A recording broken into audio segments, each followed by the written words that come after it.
Welcome back to my channel. My name is Tina Leader, and today we're talking about building rapport. So how do we build rapport? There are two main components to building rapport. Number one is empathy, and number two is relatability. By the way, if you haven't already, hit that subscribe button and hit that like button for the YouTube algorithm if you like videos like these and if you'd like me to do more videos like these. Going into empathy, showing that you care about what they actually have to say. How do we do that? The number one easiest way to do that is to listen. It's not to talk.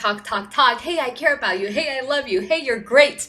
It's not that. It's actually to ask the right questions and then go ahead and show that you're listening. I can do a whole entire video on just how to ask the right questions. So let's assume that you can ask basic questions. Now, how do we go into showing that we care? How do we go into showing that we empathize and building rapport with the person while they are speaking? Here I'm going to talk about body language, tonality, and words. Body language is 45% of showing that you care, showing that you're empathizing what they have to say. So a simple go-to is to look at one eye. Don't look at both eyes because you're going to go back and forth. So just look at one of the eyes, look away so you're not over intimidating them. So you typically look away naturally about 5 to 7 seconds. So don't stare them down. Look away every 5 to 7 seconds. Look back at them and even nod your head. You can even do a head tilt, right? And really go into, oh, okay, yeah. You can even say things like, okay. And just little filler words, so to speak, which is a great time to do it instead of when you're talking, because naturally you want to avoid filler words, which, by the way, if you haven't checked out my how to avoid filler words video, I'll link that below as well. But when you are listening, filler words are actually a great way to acknowledge the fact that you're listening without interrupting them, because it's only a one word or a sound that you're making. So, wow, okay. And so things like that will show them, the body language will show them that you are in fact listening. If you haven't checked out my how to listen with facial expressions, I would highly suggest that, linking below. Watch it after this video. So let's move on.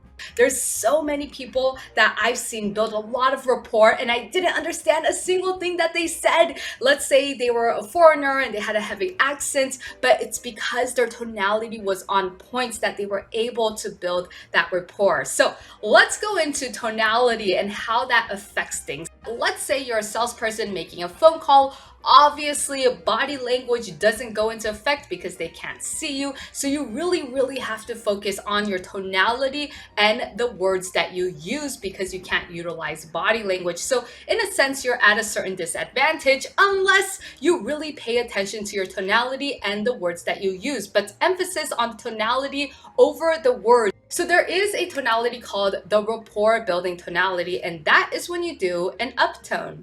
An uptone is a rapport building tonality. So I want to be careful with this because everybody emphasizes that you need to do downtones. You need to end your sentences in downtone. If you check out my video, How to Speak Like a Leader, I do talk about how most often when you're in a meeting, let's say, and you want to be authoritative or seen as an expert, you do want to speak in a downtone. However, when you are building rapport, an uptone is an easiest way to build rapport, at least for the moment. You want to do a combination of uptone tonalities or a downtone tonality in order to establish that you're an expert.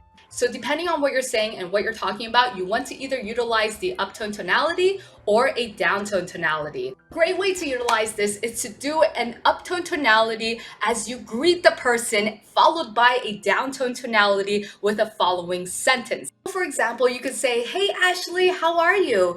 You know what? This week I had so many meetings, but it was very productive." That is a great example of both an uptone tonality followed by a downtone tonality. So you're balancing it out. So because you do want to build rapport with the uptone tonality, but at the same time, you don't want to lose the control of the conversation, and you can combine that with a downtone tonality. Going into words, which is only 10%, but 10% is still a good amount to pay attention to. So a simple and easy easy go-to is to repeat back what they just said, either the last sentence, the last idea that they said. And if you become very good at this, you can even pick an idea or sentence that was said earlier on in the story if they say ramble on or they go from story to story. But let's just keep it simple and say the last sentence of what they just said, repeat back to them. So what you're saying is X, Y, and Z. Is that right?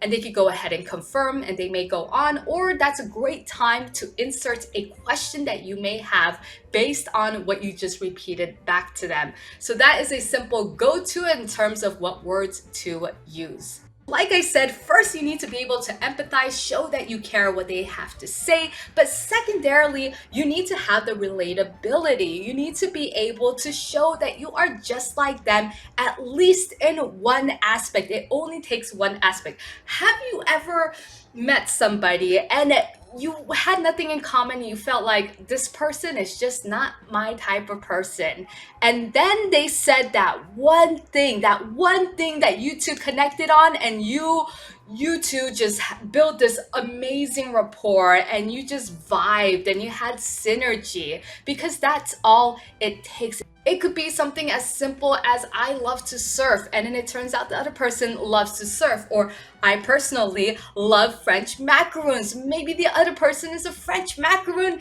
enthusiast, right? And it just takes that one thing that you can relate on. Usually it's a topic, it's a hobby, so you better be an interesting person so you can at least relate on one thing. Maybe it's gaming. Gaming is a really good one where a lot of people relate to it or can relate to it. Sometimes it's movies, sometimes it's music, but whatever that may be, always be looking for that one thing that you can say, hey, me too. And so I want you to always be looking for that me too. The thing is, there's certain people that they'll go in for an interview and they always get the job regardless of whether they are right for that job or not. I dare say that I am one of those people. And one of the things that I naturally do is I look for something that I can relate to them. So let's say I walk into the office, I'm sitting down for an interview. I go ahead, the first thing I do before I even say hello, I look at everything and I'm looking at what can I relate to them with. And maybe I'll notice that they went to UCLA, right? And hey, look, I was raised in Los Angeles. You went to UCLA? I know a lot of friends who went to UCLA. Right away, I try to insert these little things that I know I can relate to them, because I'm constantly looking for something that we have in common. So it's something that you really want to practice on an everyday basis. What do we have in common? So it's just a question that you have to constantly ask yourself. What do we have in common? What do we have in common? And as soon as you find that one thing that you have in common, you do a quick mention of it and you move on. But that quick mention, something sparks. Something says, this person is my type of person. This person can't be too bad because I have a similar thing with them. And it's a cognitive dissonance if that other person has the same interest as you, because of course you don't want to dismiss yourself, so therefore you must like this person.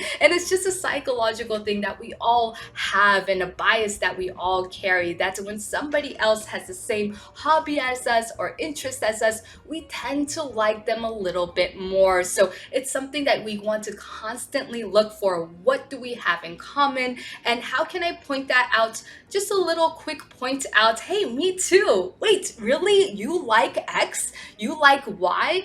And that instant connection can carry into whatever other conversation that you're having, even if that other conversation is something that is totally different, or something that perhaps you don't agree on. Because you built that initial rapport, the other person naturally wants to be able to keep the rapport with you. So again, always look for something that you two have in common and then quickly mention what that is to the other person.